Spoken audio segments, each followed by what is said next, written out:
Okay, so now in cardiogenic shock now. In hypovolemic shock, the PCWP was low. That's because we didn't have any volume. Okay? Now, what's going to happen? The heart is sick. The heart is now sick in cardiogenic. Just like it says, cardiogenic. Cardiac is sick. The heart is weak. It's not pumping. So therefore, the first thing we're going to notice is that the cardiac output is low. Cardiac output is low because the heart is sick. It can't pump the way it should.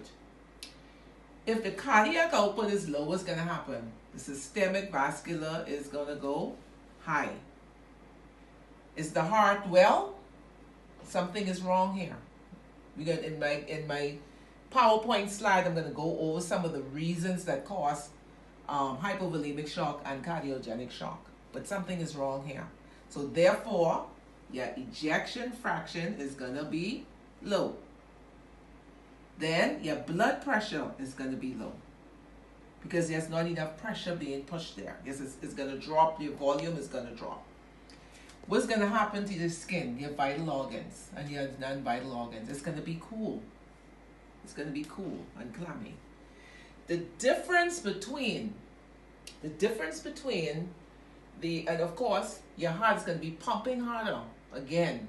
Okay? Now, what's going to also be affected here is your afterload. Okay? Because if the heart is that sick, it cannot send enough blood and oxygen to those areas. If it's not sending enough blood and oxygen to your areas, then you're going to see a low blood pressure. The difference here, however, is in your afterload. Right here.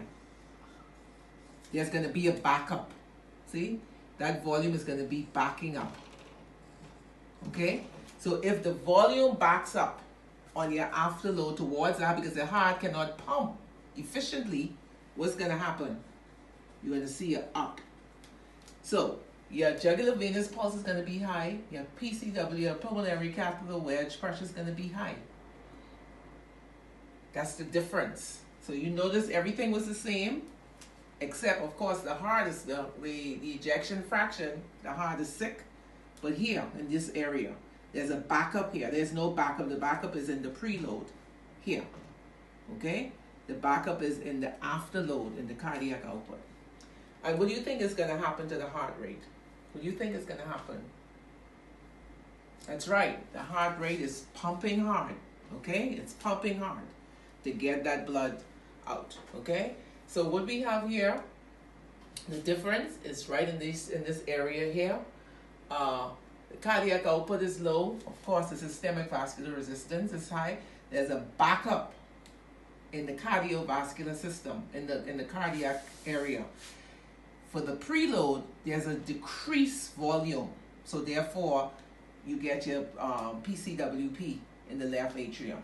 Okay, it's going to be low.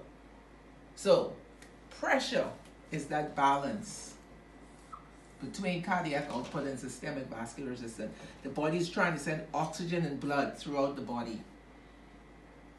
We're going to talk about septic shock next in the next segment, but I need you guys to get a blank paper, and now you're going to just go ahead and know and memorize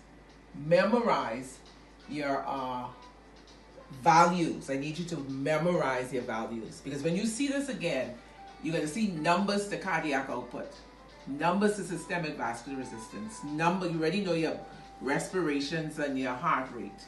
You know that already. You know skin is cool, clammy, and capillary refill. But the other ones, JVP, PCWP, EF, ejection fraction, and SVR, I need you to know your numbers.